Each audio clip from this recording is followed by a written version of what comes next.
keagamaan, tanggung jawab siapa? Menciptakan generasi penerus bangsa yang unggul dalam segala bidang adalah sebuah tugas yang maha berat. Karena hal ini berkaitan erat dengan pembinaan mental dan akhlak. Dua faktor ini harus bisa diwariskan kepada generasi penerus bila ingin bangsa ini tetap melangkah menuju puncak kejayaan. Dalam hal ini, pendidikan keagamaan memegang peran yang sangat penting. Karena dalam agama terkandung beberapa nilai yang luhur dan tinggi yang bisa menjadi bekal yang sangat mumpuni bagi generasi mendatang. Khusus Kota Bertua, pentingnya tentang pendidikan keagamaan itu juga sudah begitu melekat dalam kehidupan masyarakat. Sebagai bukti, bisa dilihat dengan begitu banyaknya pendidikan keagamaan non-formal yang kini telah berdiri di berbagai kawasan. Salah satu kendala yang kerap dihadapi pengelola adalah karena keterbatasan dari sisi finansial. Selama ini, banyak pengelola pendidikan keagamaan non-formal yang masih mengandalkan pendapatan dengan mengharapkan keikhlasan dan bantuan dari dermawan dan masyarakat.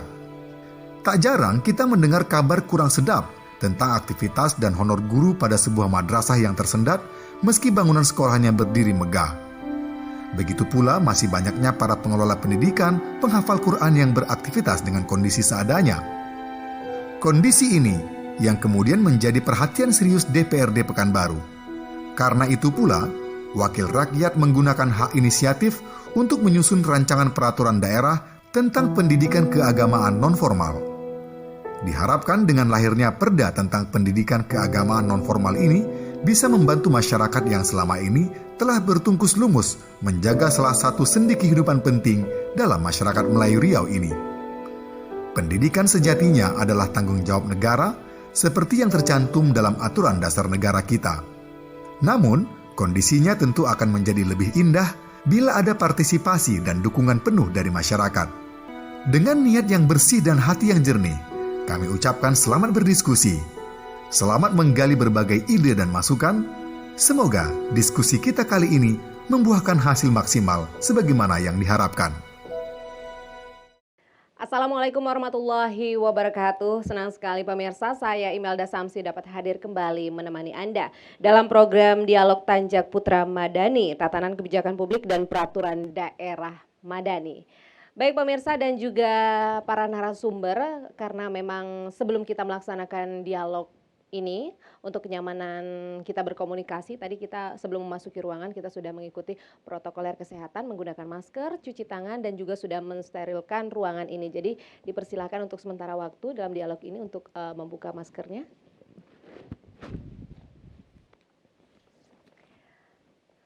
Baik pemirsa di rumah dan juga penonton di studio, berdasarkan pasal 31 ayat 3 Undang-Undang 1945 yang menjelaskan bahwa pemerintah mengusahakan serta menyelenggarakan satu sistem pendidikan nasional yang meningkatkan keimanan dan ketakwaan serta akhlak mulia. Artinya ada sebuah keinginan untuk menempatkan pendidikan nasional sebagai wujud mengaplikasikan nilai-nilai ketuhanan yang Maha Esa. Salah satunya pembahasan kita pada kesempatan kali ini mengenai Ranperda Pendidikan Diniyah Non-Formal. Dan untuk itu saudara pemirsa telah hadir di studio 4 orang narasumber yang tentunya luar biasa dan juga berkompeten di bidangnya masing-masing. Langsung saja kita sapa. Yang pertama telah hadir bersama kami Bapak Zulfahmi, perwakilan dari Komisi 4 DPRD Kota Pekanbaru yang juga merupakan Ketua Panitia Penyusun Ranperda Pendidikan Diniyah Non-Formal. Halo, Assalamualaikum. Waalaikumsalam. Selamat sore. Kabar baik Pak Zulfahmi? Alhamdulillah baik. Sehat ya Pak ya, walaupun keadaan COVID di bangsa ini tetap semangat beraktivitas. Ya, semangat. Ya, dan selanjutnya juga telah hadir bersama kami Dr. Rialis MPD, Kasih Pendidikan Diniyah dan Pondok Pesantren dari Kementerian Agama Kota Pekanbaru. Assalamualaikum Bapak, selamat sore. Waalaikumsalam warahmatullahi wabarakatuh. Selamat sore. Apa kabarnya Pak sore hari ini? Alhamdulillah baik, sehat. Dan juga telah hadir bersama kami nih, sudah sering kita lihat di layar kaca televisi nih ya pastinya ya. Kepala Dinas Pendidikan Kota Pekanbaru, Bapak Dr. Haji Ismardi Ilyas MA. Assalamualaikum Bapak, selamat sore. Kabar baik ya Pak ya. Dan juga akademisi dari UIN Suska Riau, Bapak Bambang Hermanto MA. Assalamualaikum Bapak, selamat sore. Ya, waalaikumsalam, sore juga. Ya, baik, mudah-mudahan dalam dialog kita ini mengenai Ranperda yang biasa dikenal dengan Ranperda MDTA ini sebenarnya ya Pak ya, sudah tidak asing kita dengar namun realisasinya memang belum terjadi. Nah, kali ini juga merupakan inisiatif dari anggota DPRD Kota Pekanbaru untuk melahirkan Ranperda ini. Ini sebenarnya yang dinanti-nanti oleh masyarakat, Pak. Mungkin bisa sedikit dipaparkan dari Pak Zulfahmi, apa sih yang mendasari inisiatif mencetuskan Ranperda yang satu ini? Baik, terima kasih para Bu Mel. Ya, alhamdulillah. Kita bersyukur kepada Allah pada kesempatan sore ini kita bisa bersama dalam pembahasan dialog Ranperda dan sholat pada Nabi Muhammad SAW. Allahumma sholli ala sayyidina Muhammad wa ala alihi. Yang mana gagasan daripada inisiatif daripada DPRD ini tentunya kami menjalankan daripada undang-undang aturan yang telah berlaku bersama-sama dengan apa yang telah diamanahkan pada pasal 5 ayat 1 Undang-Undang 1945. DPRD mempunyai hak inisiatif dalam pembuatan suatu aturan sehingga aturan-aturan yang berlaku yang bisa dilaksanakan di Kota Pekanbaru dan juga atas dasar daripada masukan-masukan daripada masyarakat yang mana beberapa daripada lembaga-lembaga MDTA dan juga PTQ dan juga beberapa daripada pendidikan diniyah non formal yang awalnya MDTA berdasarkan wajib MDTA, tapi setelah kami pelajari dan kami bahas bersama di dalam usulan perda daripada MDTA-nya, seyogyanya untuk bisa meramu daripada kesemuanya itu lebih cocok diganti dengan pendidikan diniyah non formal. Baik, jika kita melihat ada beberapa inisiatif dari anggota Dewan nih Pak ya, dalam mencetuskan rancangan peraturan daerah.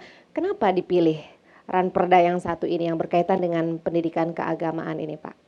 Perlu kita ketahui dalam hal ini tentu pendidikan diniyah non formal ini kita sama-sama mengetahui perhatian daripada kita bersama, bukan istilahnya perlu kita bersama untuk memperhatikan hal ini karena kita tengok zaman-zaman yang sekarang ini, apalagi di zaman-zaman yang milenial sekarang ini, kalau kita tidak millennial. perhatikan yang dari sisi keagamaannya dari sisi mungkin keagamaannya, kita takutnya akhlak mereka. Bagaimana akhlak mereka nanti di kemudian hari?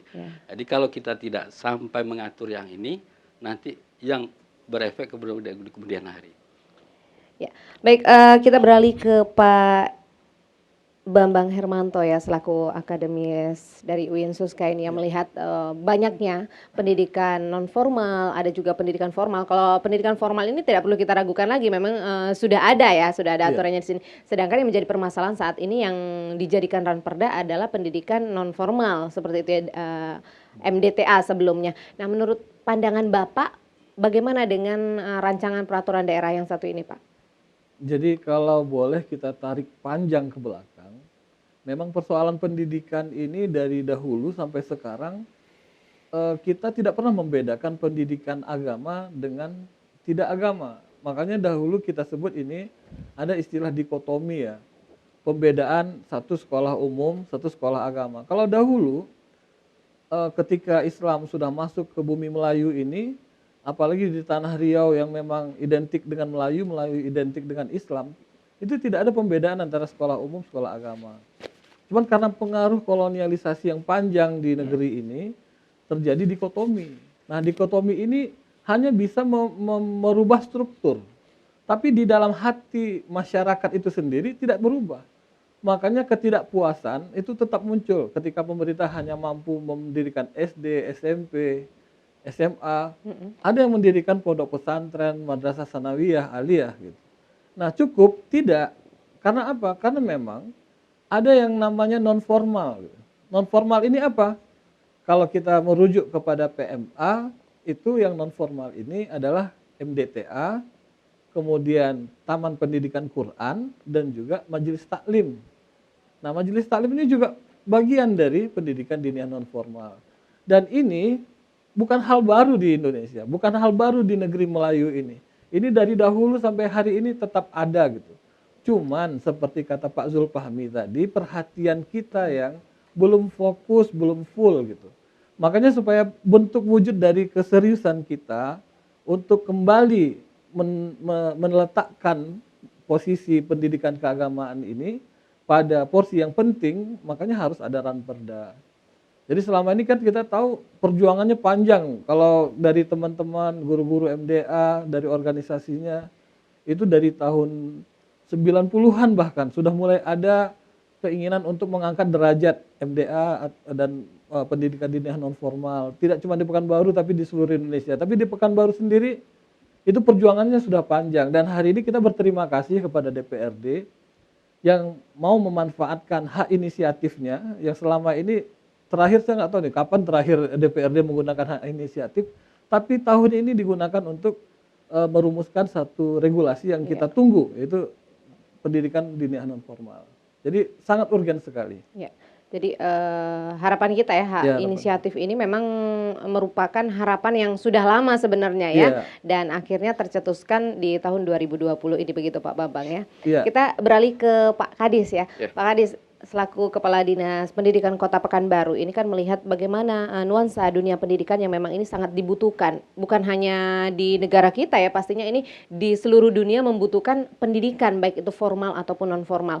Namun saja yang menjadi permasalahan saat ini kan pendidikan diniah non formal ini belum masuk dalam kategori dalam artian peraturan daerah ya, dan kali ini dicetuskan. Menurut Pak Kadis sendiri dengan adanya inisiatif dari anggota dewan seperti ini, bagaimana tanggapannya Pak? Terima kasih Mbak, Pak Zulfahmi, Pak Bambang, Pak Dr. Liaris, dan semua yang hadir pada kesempatan ini. Pertama, kami menyampaikan terima kasih dulu bahwa DPRD Kota Pekanbaru bersinergi dengan semua instrumen untuk berinisiasi membuat remperda ini.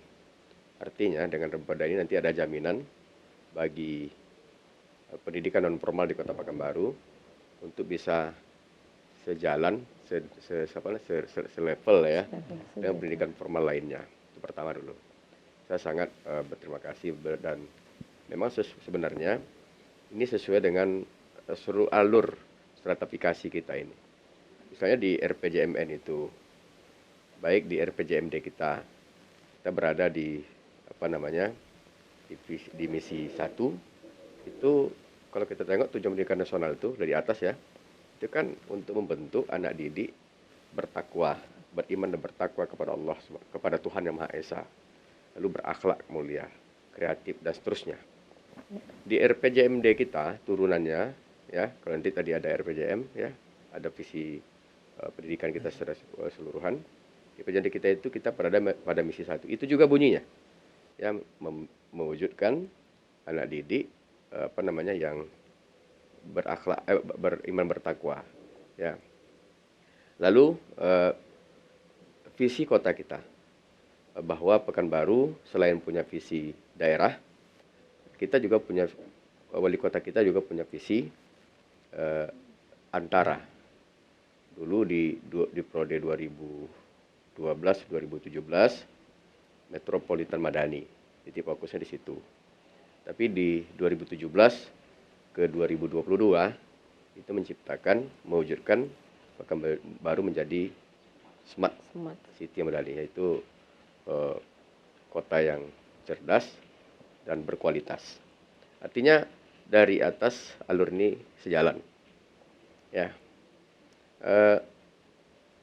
Lalu kalau kita kecilkan lagi tadi, fokus kepada pembahasan kita itu, pendidikan kita itu dari dulu ada 2. Ada informal, ada formal. Ya kan? Di situ tadi sesuai dengan PMA-nya ada MDTA, ada juga majelis taklim dan lain-lain. Ya. Saya memandang kedua-dua pendidikan ini memberikan kontribusi yang besar terhadap kemajuan Pekanbaru, Riau, dan Indonesia. Tetapi pada faktanya selama ini kan terasa dianaktirikan. Jadi seolah-olah mereka itu ada tapi tiada. Ya kan? Dalam bahasa usul fikihnya itu wujuduhu ka'adamihi. Ya, adanya seperti tidak ada. Ya. Artinya apa? Perlakuannya. Mereka ada dan telah memberikan kontribusi untuk pendidikan karakter. Ya, kalau kita bawa ke Pekanbaru tadi Madani, masyarakat berkualitas. Ya, karena memang pendidikan itu bukan hanya transfer ilmu, nyulik, tapi juga mentransfer etika, akhlak. Ya. maka andil peran serta dari pendidikan non formal MDTA itu sangat besar di situ. Ya. Walaupun juga tidak dinafikan di formal pun ada ya. Tapi kan ini lebih fokus bagaimana menciptakan masyarakat berkualitas itu. Oleh karena itu saya atas nama pemerintah memandang ini sangat penting dan harus sebenarnya. Kalau bagi saya nih Pak Zulfahmi sudah terlambat sebenarnya. Ya, tapi lebih baik terlambat daripada tak sama sekali. Nah, bagaimana lembaga-lembaga yang ada yang menjadi penopang mutu pendidikan di Kota Pekanbaru itu hendaknya bisa sejalan. Walaupun barangkali kita paham ya dengan keterbatasan anggaran kita hari ini, apalagi di saat COVID ini, kita sudah bawa belur nih ya, mulai dari nasional ya sampai kepada tingkat daerah. Tetapi jangan terlalu banyak timpang lah ya perlakuan terhadap honor yang diterima oleh guru-guru MDTA kita yang berada, kalau bagi saya itu berada di garis terdepan. Makanya pendidikan takmiliyah dan seterusnya, ada tahfiz segala macam tadi itu mesti di garis depan. Apalagi slogan kita di Pekanbaru ini dengan madaninya, itu mesti kita anukan. Nah, oleh karena itu kebijakan kita, ya ini sudah lebih kuat lagi kebijakan kita. Tidak lagi mungkin nanti honor ini khusus honor dulu ya, honornya 6 bulan, insentifnya mungkin diberikan 6 bulan. Ya kalau bisa 12 bulan itu diberikan. Walaupun dalam kondisi yang ini menjadi prioritas hendaknya. Ya. Itu. Baik. Semakin menarik perbincangan kita pemirsa setelah Pak Kadis tadi memaparkan juga ya bahwasannya sebenarnya ini bukan harus sekarang. Justru bisa dikatakan terlambat, namun kan tidak ada kata terlambat seperti itu ya Pak ya, selagi kita ingin melaksanakan dan melakukannya.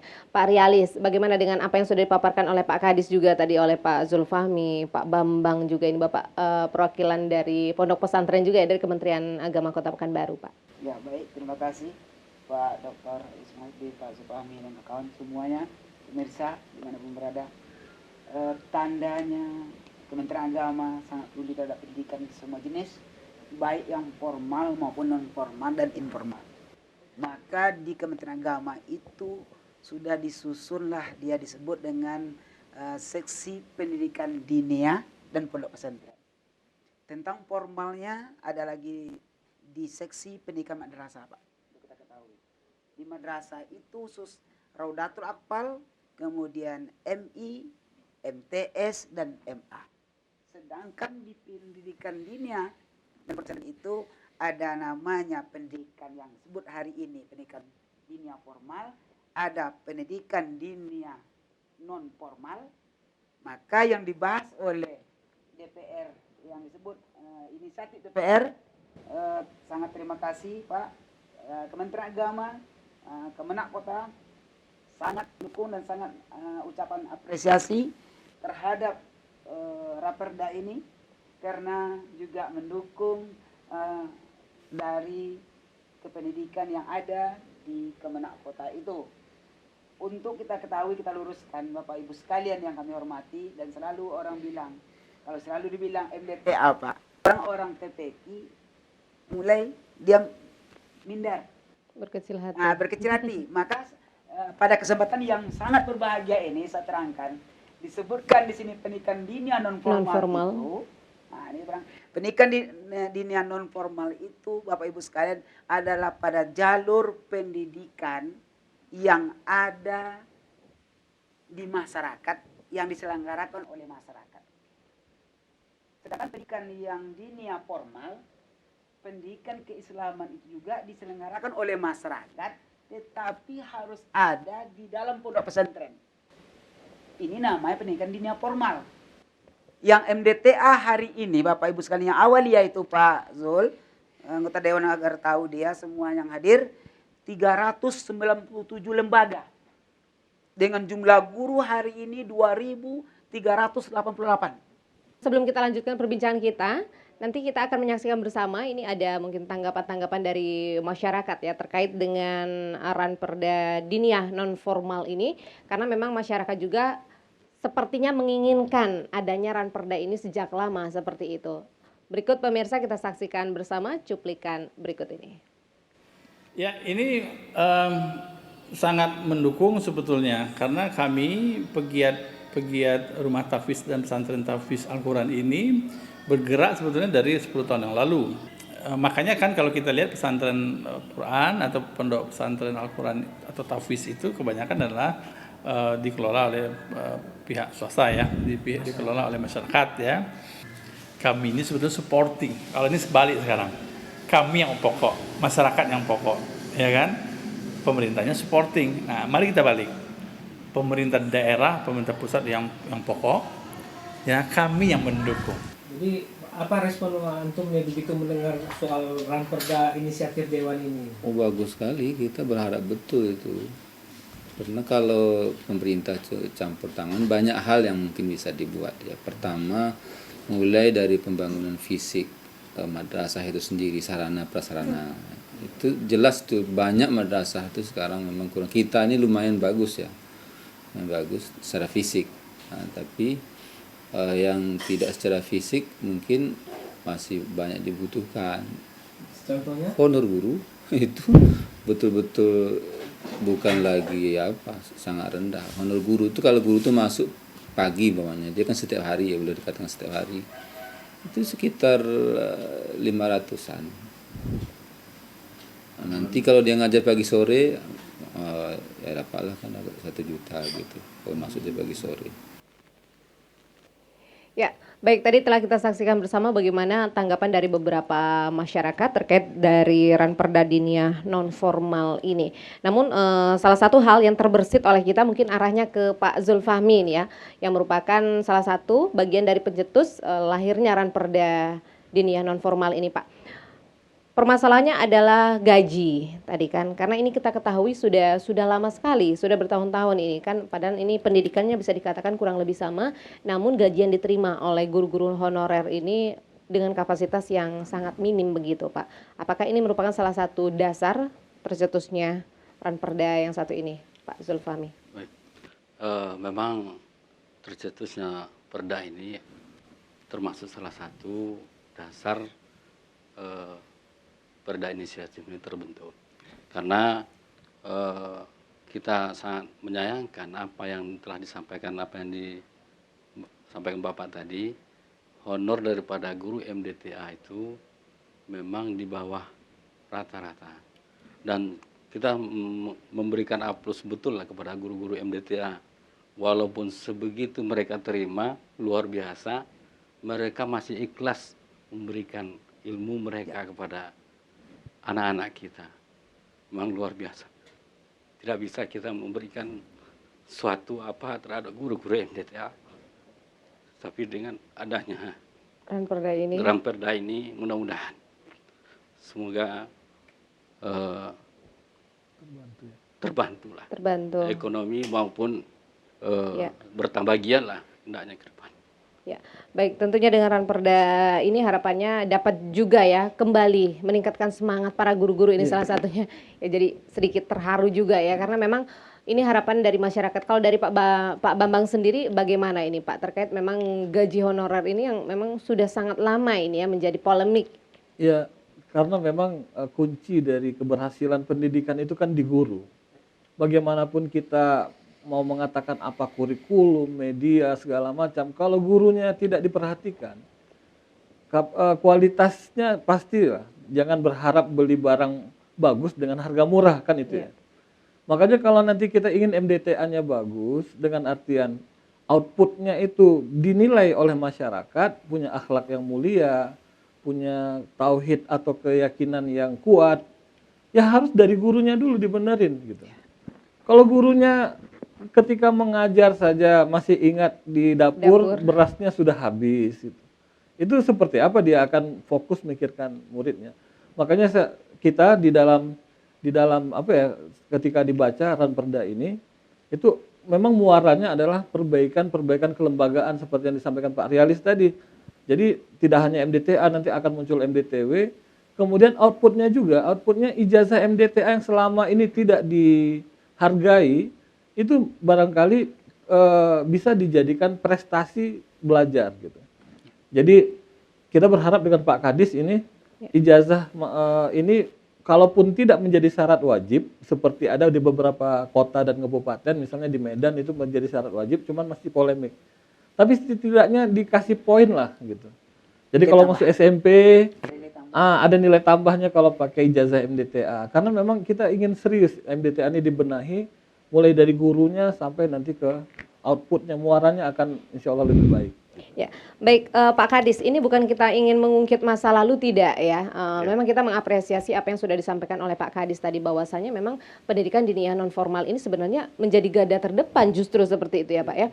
Namun yang sedikit agak kita sesalkan mungkin kenapa ini baru tercetus dan kenapa ini baru menjadi polemik di antara kita untuk memang benar-benar merealisasikan peraturan ini. Instrumen pendidikan itu kan banyak. Tapi yang terpenting itu kan adalah guru. Tadi seperti dikatakan bahwa kalau gurunya saja masih tidak bisa berdiri ya, karena kerepotan ekonominya, bagaimana ingin memperbaiki yang lain? Akhirnya mereka itu punya cabang pikiran ada 7. Dari 7 itu cuma 1 untuk berdeta itu. Tapi kalau ini betul-betul bisa terlaksana, apalagi ini kan bukan perwaku, ini kan perda. Jadi ada daya ikat. Dan nanti siapapun setelah ini menjadi wali kota, tetap harus melaksanakannya. Ya. Nah, itu kelebihan dari perda itu. Ya. Baik, Pak Rialis, kedepannya dengan adanya ranperda ini, apa yang menjadi PR bagi masyarakat yang ingin menyekolahkan anaknya di pendidikan diniyah non formal ini atau juga bagi sekolah tersebut, Pak? Baik, terima kasih. Ini menarik nih, karena tingkatan-tingkatan daripada jenjang pendidikan yang kita sebutkan tadi berbeda-beda. Jam pun berbeda. Kalau yang disebut oleh Bapak tadi, ada yang di layar tadi tentang rumah tahfiz, itu setiap saat dia belajar Al-Quran, tidak pakai jam. Kita lihat di situ. Bagaimana pula tindakan kita terhadap gurunya? Ya. Ini yang perlu kita bahas nih. Kalau kita pelajari lagi kembali kita ke MDTA, berapa jam? Dari jam 1 sampai jam 3.30 sampai asar. Kita kembali lagi kepada kita ada namanya majelis taklim. Ini klasifikasinya nanti. Wirid-wirid pengajian masjid seperti apa? Maka hal-hal yang jenjang yang kita sebutkan tadi perlulah yang disebut klasifikasi tenaga pengajarnya. Ada yang disebut dengan nanti sertifikasinya dan lembaganya perlu akreditasi. Mungkin bisa dengan perda saja, mungkin ada juknis lah. Juknisnya kita tenaga pengajarnya dari mana, tamatan apa dia, jam mengajarnya, lama jam mengajarnya. Selama ini mungkin kita samakan MDTA dengan mungkin di tahfiz, di rumah tahfiz, majelis taklim. Padahal kalau menengok waktunya tidak akan sama sebenarnya. Dari segi waktu saja sudah berbeda-beda ya Pak ya, tidak seperti pendidikan formal lainnya ya, yang memang ada batasan waktu tertentu. Ya. Baik, kita berikan juga kesempatan kepada audiens di studio yang ingin memberikan kritik, saran ataupun pertanyaan, silakan. Assalamualaikum warahmatullahi wabarakatuh. Waalaikumsalam warahmatullahi wabarakatuh. Kebetulan kami adalah praktisi pendidikan tahfiz di Pekanbaru. Saya dan istri mendirikan sekolah tahfiz ini 10 tahun yang lalu. Saya bukan backgroundnya agama, saya adalah pengusaha. Istri saya dosen teknik industri di UIN. Tetapi kami bersepakat untuk membuat 10 tahun yang lalu membuat rumah tahfiz bekerja sama dengan PPPA Yusuf Mansur. 10 tahun yang lalu kan booming banget ya seluruh Indonesia. Kemudian setahun kemudian setelah itu 9 tahun yang lalu kami membuat pesantren tahfiz. Tahfiz saja. Tahfiz saja, kemudian setiap tahun kami memproduksi 20 sampai 30 orang. Hafiz 30 juz. Tapi tidak mungkin. Mungkinnya 2 tahun berikutnya. Jadi kalau mereka mau kuliah setelah itu mereka sudah punya bekal untuk masuk di beberapa perguruan tinggi di Indonesia. Gratis Pak Bami. Dan kami sudah mengirim beberapa orang juga ke Al-Azhar gratis ya. Kemudian ke Universitas Islam Madinah, anaknya Dr. siapa sih yang dosen UIN yang tinggal di dekat saya tuh. Masuk di UIN, di Universitas Islam Madinah bekal 30 juz. Dan tadi kami diskusi juga dengan Pak Fauzi, Dr. Fauzi bahwa ini memang hadirnya rumah tahfiz ini 10 tahun yang lalu memang menggeser MDA dan MDTA. Kenapa? Rumah tahfiz ini hadir dengan honor yang baik. rumah tafis ini hadir dengan dibantu oleh swasta, pribadi-pribadi, dengan honor yang baik. Sehingga hadir rumah tafis itu 10 tahun yang lalu berkurang peminat di MDA, yang di MDTA itu. Iya. Karena semangat guru yang kebetulan mereka biasanya itu takmir masjid. Mereka gari masjid. Dikasih sambilan saja honornya. Kalau di kami itu dikasih honor yang baik. Ya, Dari segi honornya saja ini ya Pak ya? honor aja bagus. Bagus. Karena kami carikan donaturnya. Ya. Kalau dia tidak mampu kami carikan bapak angkatnya. Tetapi itu ketika belum krisis itu aman Pak Fahmi. Ketika masuk krisis itu repot. Ya kan? Ketika Iya. masuk corona itu 7 bulan 4 bulan ini sama lah kembang kempis. Karena perusahaan yang ada di sekitar kami pun juga lagi turun juga omsetnya gitu ya. Jadi kami pun harus lebih giat lagi 2 kali lipat mencari para bapak angkat ini. Apatah lagi MDTA, apalagi MDA yang berharap pada donasi salah satu kotak masjid. Ya. Gitu kan? Ya. Nah, apalagi kalau masjidnya pun Tidak ada penghuni. tidak ada penghuni pula. Ya, habislah. Tutup tuh Pak Umi, tutup dia. Tutup. Makanya dengan dibolehkannya masjid hidup kembali, itu boleh aktif lagi MDA-nya itu ya. Tetapi tetap aja kalau ada 3 kategori di dalam kotak itu, kotak masjid, kotak yatim, kotak pendidikan tadi, tetap kalah dia Pak Fahmi. Kotak yatim skor paling tinggi tuh kalau honor apa tuh? Infak. Terus kemudian baru kotak masjid, baru kotak pendidikan itu. Dia selalu kelas 3 terus, selalu juara 3. Tidak pernah juara 1. Karena apa? Masyarakat melihat hasilnya apa gitu. Dia kalah selalu dengan rumah tafis, kalah dengan pesantren tafis gitu. Harapannya ke depannya seperti apa Pak? Saya kira kalau kita ingin mencetak anak-anak sarjana, mari kita dukung sekolah-sekolah tafis ini, mari kita dukung sekolah MDA ini. Karena apa? Kalau mereka bisa 20 juz saja hafal, mereka bisa gratis kuliah. Saya kira itu, mari kita dorong. Baik, terima kasih. Ya, terima kasih. Mungkin ke Pak Kadis menanggapi dulu Pak Kadis. Ya, kedua-duanya itu punya plus minus ya, tahfiz dan MDTA itu. Ya, kedua-duanya masih kita kembangkan. Sebenarnya seperti kalau kita berkaca ke Sudan misalnya, Sudan itu bisa menggratiskan pendidikan itu mulai dari Rodotul Atfal sampai ke doktoral. Apakah negara mereka itu hebat dengan ekonominya? Tidak. Apalagi negara mereka juga pernah diembargo ekonominya. Ya, negara ini kan juga sering berkonflik. Tapi mereka bisa membiayai, menggratiskan Pendidikan. mulai dari yang awal ya, sampai ke yang atas, doktoral. Itu dari mana? Dari zakat. Ya kan? Nah, Pekanbaru sebenarnya ini salah satu strategi. Kenapa wali kota itu ngotot zakat itu betul-betul diperhatikan secara bersama-sama lah. Maka kita mulailah oleh Pak Wali dimulailah dari dinas-dinas mewajibkan untuk 2,5% dipotong. 2,5% untuk zakat wajib, tapi juga dihimbau kepada yang tidak sampai nisabnya dipotong juga 2,5%, dihimbau. Alhamdulillah ada yang gaji tidak sampai 4 juta juga dipotong. Itu untuk apa? Itu sangat strategis membantu apa yang dikeluhkan oleh Pak Antoni tadi. Disambung oleh Pak Zulfahmi ya. Bagaimana? Ini kan ada keterikatan. Jadi memang ini bukan hanya tugas fungsi dari pemerintah daerah saja, namun ini saling berkaitan ini Pak ya. Baik, untuk berkesinambungan kami memang hanya di dalam anggota DPRD menjalankan tugas daripada Ramperda ini. Tentu kami menggesa daripada Ramperda untuk bisa terrealisasi secepat mungkin. Tapi dalam hal ini kami untuk memperhatikan sejauh apa yang diharapkan oleh masyarakat mungkin tidak bisa berbuat yang terlalu banyak karena kita pun menyadari juga keterbatasan daripada anggaran yang ada di pemerintah kota. Tentu regulasi daripada itu pun kita harus menyesuaikan juga sesuai dengan apa yang ada di pemerintah kota. Walaupun yang diinginkan oleh masyarakat adalah banyak hal yang bisa dilakukan oleh anggota dewan ini, Pak. Iya betul, tapi kan kita harus menyadari dengan keadaan kondisi yang seperti sekarang Kondisi ini. ya. Ya, Saling bekerja sama mungkin seperti itu ya, Pak ya. mudah-mudahan dengan adanya kita bekerjasama, apalagi dengan Pak Kepala Dinas Pendidikan dan juga Kemenak dan juga elemen-elemen yang terkait, insya Allah mudah-mudahan nanti bisa terjadi dengan semaksimal mungkin. Baik, kembali lagi ke Pak Bambang dengan adanya Ranperda ini, Pak. Apa sih yang menjadi spesifik nih Bapak sebagai akademisi dari UIN Suska Riau ya.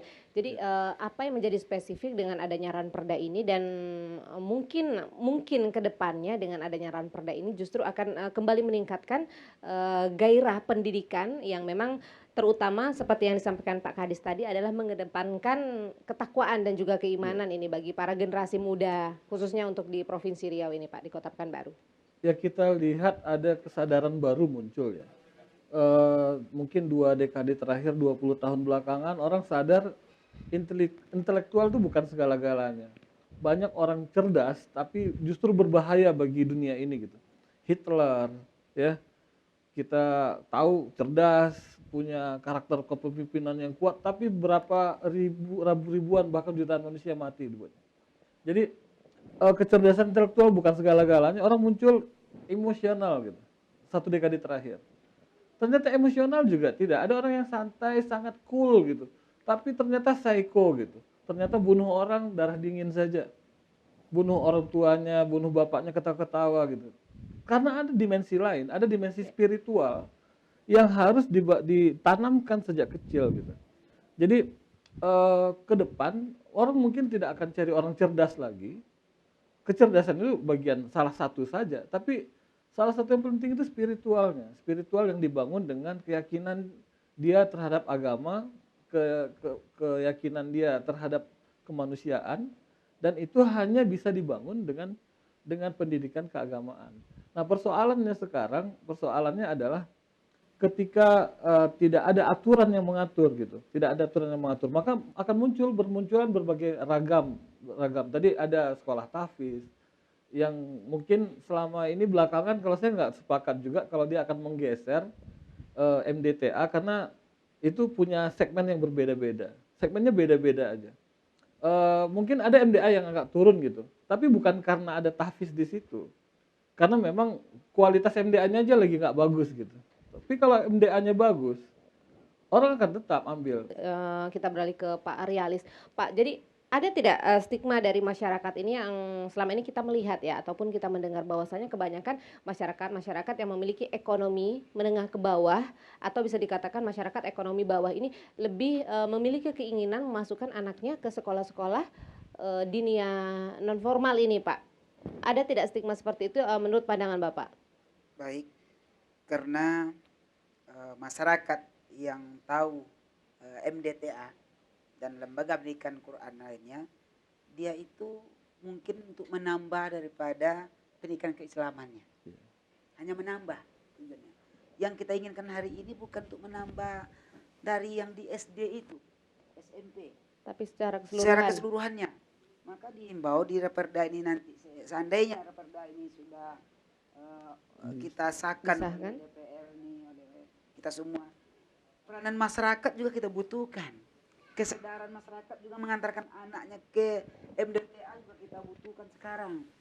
Jangan nanti anaknya tidak diantarkan kepada lembaga pendidikan Al-Quran yang lainnya, juga diantarkan.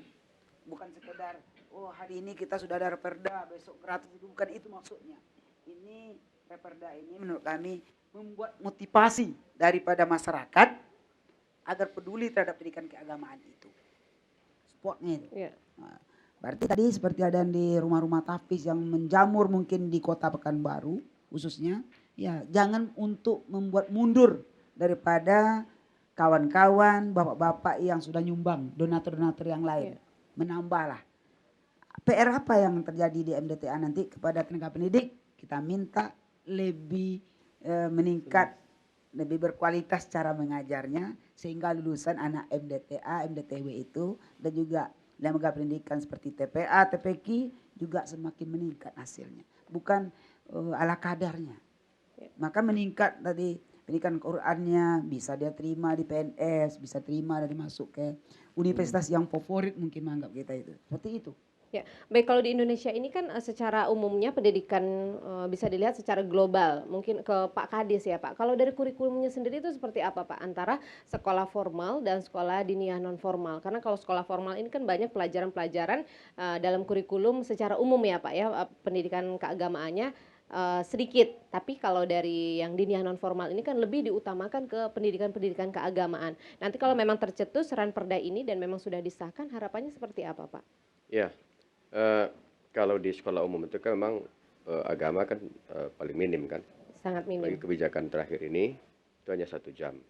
Itu dia, tetapi kita kan di Pekanbaru sudah melakukan inovasi. Ya, sekolah madani kita punya beberapa model sekolah.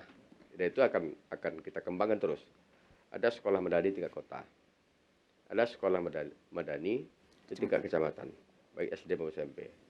Itu kota itulah SMP 41 Madani itu. Itu boarding. Mereka tinggal di situ mondok. Sebenarnya itu adalah sekolah tahfiz. Tapi karena sekolah tahfiz tidak boleh dinegerikan, maka kita carilah celah.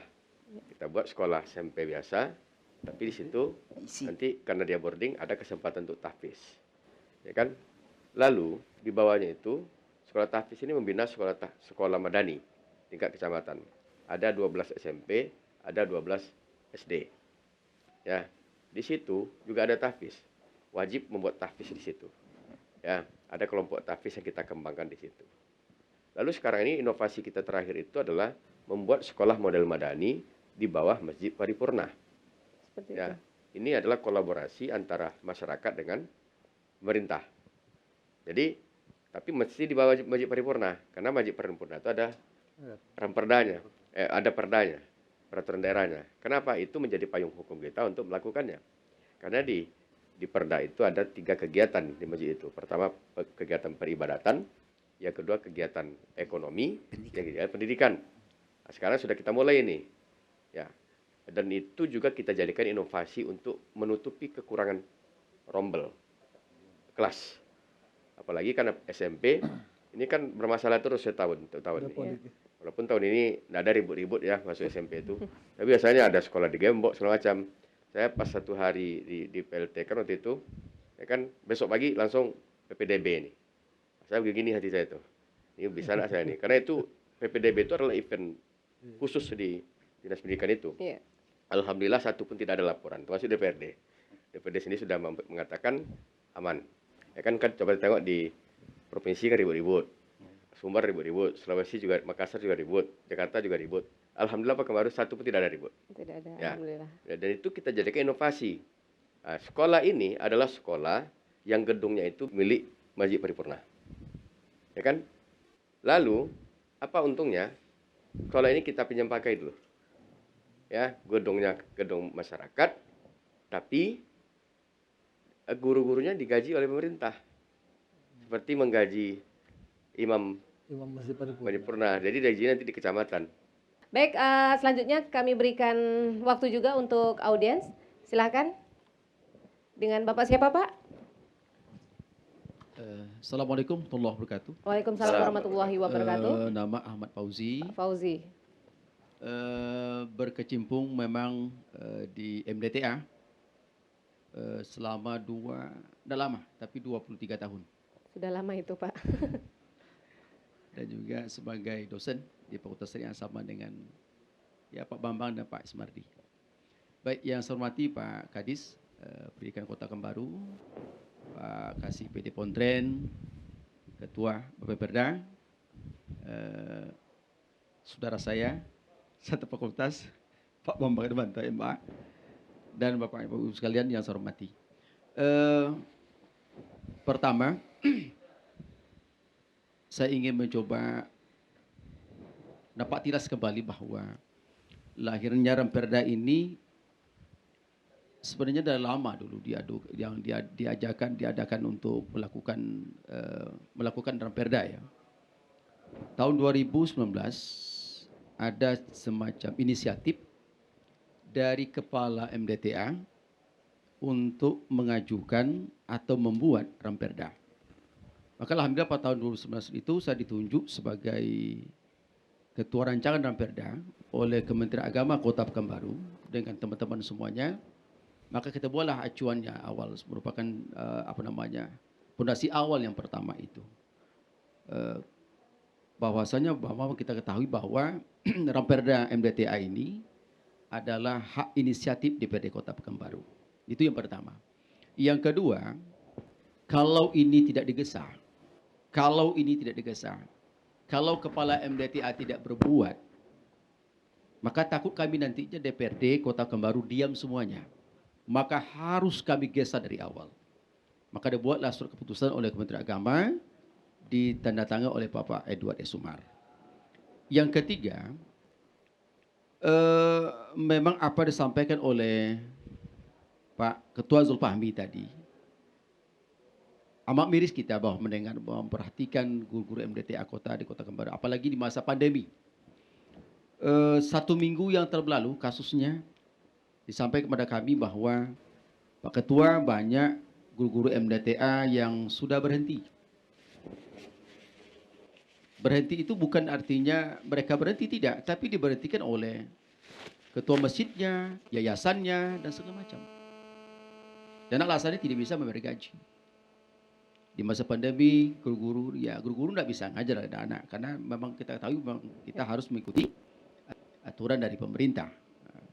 Dengan kasus ini yang terjadi bahwa betapa mirisnya guru MDA. Nah, kalau kita perhatikan lagi bahwa kalau gaji mereka ya 250 sampai 500-an. Nah, itulah gaji guru MDA Kota Pekanbaru. Ini yang saya sebagai ketua juga, ketua MK kota dan termasuk juga pengurus kota dan termasuk ketua MK provinsi. Tentu seluruh daripada kawan-kawan semuanya seprovinsi Riau menyampaikan itu kepada kami. Aspirasi ini harus dibuat itu. Maka dengan ini lahirlah Ramperda MDTA ini yang isinya salah satunya ada yang khas itu adalah bagaimana Ramperda itu untuk mensejahterakan guru MDTA. Ini satu. Yang kedua, bagaimana ijazah MDTA itu diberlakukan. Pada sampai oleh Pak Kadis tadi atau Pak Rialis tadi sampaikan ketika masuk ke anak-anak kita masuk di MTS, di SMP sederajat itu, maka harus disertakanlah ijazah MDTA. Maka selama ini yang kita perhatikan, kita dengar bahwa wali santri, wali murid kita bahwa untuk apa guna anak kami MDA, ijazahnya nak dipakai di SMP katanya. Enggak miris kami, malu ini jadinya. Untuk apa anak kami di MDA? Sering kita dengar seperti itu ya Pak ya? Ijazahnya tidak dipakai katanya. Lebih baik anak kami di rumah aja. Ini kasus juga nih. Nah, yang ketiga usul pada Pak Ketua, Bapak Perda juga kalau juga ya Pak Kadis juga termasuk Pak Rialis. Kalau dapat jadikanlah di Kota Pekanbaru ini MDTA model percontohan. Padahal sudah ada putusan-putusan MDTA model itu. Nah, setahu saya sudah 2 tahun ini sudah dibaca masalah MDTA model atau percontohan plus itu. Kenapa tidak melakukan dengan lahirnya Ramperda ini nanti ya kita buat lagi. Ya. Harus satu kecamatan itu, menurut saya ya, satu kecamatan itu lahirnya adalah MDTA percontohan. Kalau tidak nantinya maka disampaikan oleh Pak Bambang tadi, begini jadinya. Maka solusinya adalah dengan lahirnya Ramperda pendidikan non formal itu, ya harapan kita 2021 harus ada MDTA contoh, percontohan dan model. Satu, satu paling tidak ada satu kecamatan satu. Kita akan mengajak bahwa percontohnya di Suryadi begini, Trenen Raya begini, itu harus ada. Kalau tidak artinya ya begini terus kita. Mana yang akan jadi contoh? Baik. Nah itu. Terima kasih. Itu harapan ya. Harapan kita semua. Baik itu saya usulan Pak Ketua, semuanya Pak Kadis. Assalamualaikum warahmatullahi wabarakatuh. Waalaikumsalam warahmatullahi Saya wabarakatuh. jawab sedikit supaya jangan lupa. Boleh, silakan Pak Kadis. Sebenarnya ijazah MTA itu sudah kita jadikan pertimbangan untuk sebagai satu alasan masuk SMP model Madani. Jadi di SMP Madani kan SMP bagus nih. Ya. Dan susah masuknya. syarat masuknya itu harus pertama harus hafal 2 juz minimal. Kalau 5 juz otomatis masuk. Tidak dites, tidak dianu lagi, tes lain lagi. Akademik tidak dites lagi.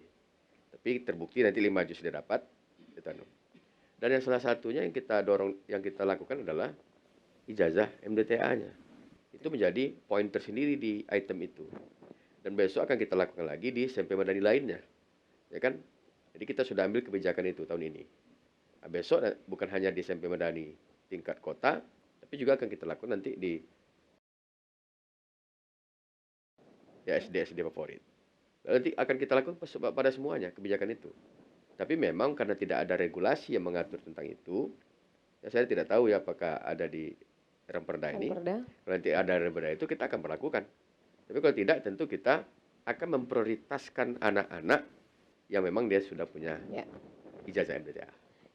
Baik, disambung oleh Pak Zulfahmi. Bagaimana dengan Ranperda ini ya, terkait tadi masalah honor juga, terus adanya ijazah MDTA tadi yang kalau bisa itu menjadi suatu kewajiban begitu. Dan juga yang ketiga tadi, mungkin di setiap kecamatan itu ada MDTA model ataupun percontohan seperti itu, Pak. Baik, untuk ijazah daripada MDTA memang sudah ada dibunyikan di dalam Ranperda ini, merupakan suatu credit point supaya untuk bisa masuk ke jenjang pendidikan SLTP. Sudah ada di dalam Ranperda itu, sudah ada di dalam pasal. Insya Allah nanti bisa dalam beberapa waktu dekat, insya Allah Ranperda ini akan siap, akan diperpurnakan. Dan mungkin setelah selesai harmonisasi dari Kemenkumham, kita siap untuk memperpurnakan. Tapi kita masih dalam proses harmonisasi, tapi untuk ijazah MDTA mempunyai satu nilai credit point yang khusus untuk diberlakukan mendapatkan untuk masuk ke jenjang lebih tinggi. Kalau untuk pemberian honor itu memang kita serahkan kepada pemerintah Kota Pekanbaru, karena kalau kita bunyikan ditetapkan di sana nanti takutnya di kemudian hari ada perubahan-perubahan nanti akan terjadi ada perubahan-perubahan Ranperda lagi. Jadi kalau istilahnya sudah disesuaikan dengan kondisi keuangan kota, tentu pemerintah kota lah yang menyesuaikan. Ya. Baik, di penghujung waktu kita ini karena dialog kita juga dibatasi, mungkin akan diambil kesimpulannya. Silahkan dari Pak Bambang dulu dari pembahasan kita sore ini, Pak. Terima kasih, kita bisa sampai pada suatu keyakinan ya bahwasanya Ranperda ini memang betul-betul ditunggu oleh banyak elemen di masyarakat Kota Pekanbaru, dan muaranya itu bukan hanya kesejahteraan guru, tapi justru itu awal gitu. Jadi jangan anggap perda ini tujuannya hanya untuk guru MDA. Kalau tujuannya hanya untuk guru MDA itu cuma 2.300-an ya, 2.300-an kalau nggak salah tadi. 2.300 itu berapa persen cuma dari penduduk Kota Pekanbaru. Tapi ini bukan kepentingan guru MDA. Ini kepentingan masyarakat Kota Pekanbaru yang ingin meningkatkan kualitas pendidikan, mencapai muaranya tujuan dari pendidikan nasional itu bertakwa kepada Tuhan Yang Maha Esa dan berakhlak mulia dengan cara menempuh jalur-jalur pendidikan diniyah, terutama yang non formal ini. Jadi bayangkan saja kalau misalnya kalau muaranya cuma 2.300 guru kali 300, 700 jutaan, 800 juta satu tahun ya paling berapa miliar itu ya, sekitar 9 miliar kayaknya.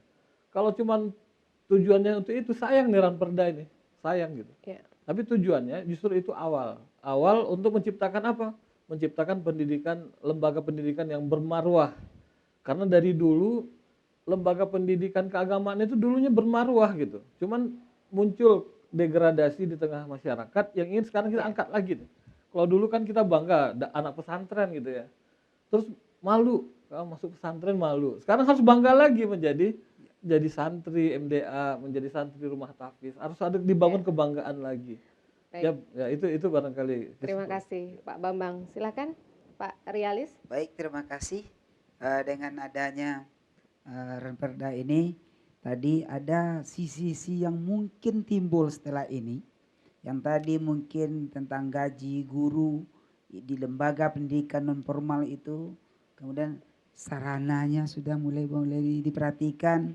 Kemudian ujung daripada yang titik gol yang sebenarnya yang kita kejar itu adalah karakter anak didik bangsa, terutama di Kota Pekanbaru, tercapailah smart city madani. Inilah yang sebenarnya, melalui inilah yang bisa kita buat sesuai dengan tupoksi kita masing-masing, baik di masyarakat, di lembaga, apalagi DPR. Inilah roh DPR hari ini. Terima kasih Pak DPR dan kita semua. Pak Zulfahmi, ada himbauannya yang ingin disampaikan pada pemirsa yang menyaksikan tayangan ini? Ya, baik. Makasih kepada kita semua. Mari kita sama-sama kita galakkan juga MDTA. Jangan kita hanya berpangku tangan. Yuk, mari kita ciptakan juga anak-anak didik kita dengan akhlak menjadi manusia yang berguna dan juga memperhatikan nanti kehidupan berikutnya di masa akhirnya nanti. Dan ingat, pada suatu saat kita akan kembali padanya, insya Allah. Terima kasih. Terakhir Pak Kadis, silakan. Iya, tadi saya katakan ini adalah era baru untuk pendidikan non formal. Bagi saya bukan hanya untuk Pekanbaru, untuk Indonesia. Ya, karena kalau Pekanbaru baik, nanti semuanya akan jadi baik. Ya, oleh karena itu memang semua pihak mesti bersinergi.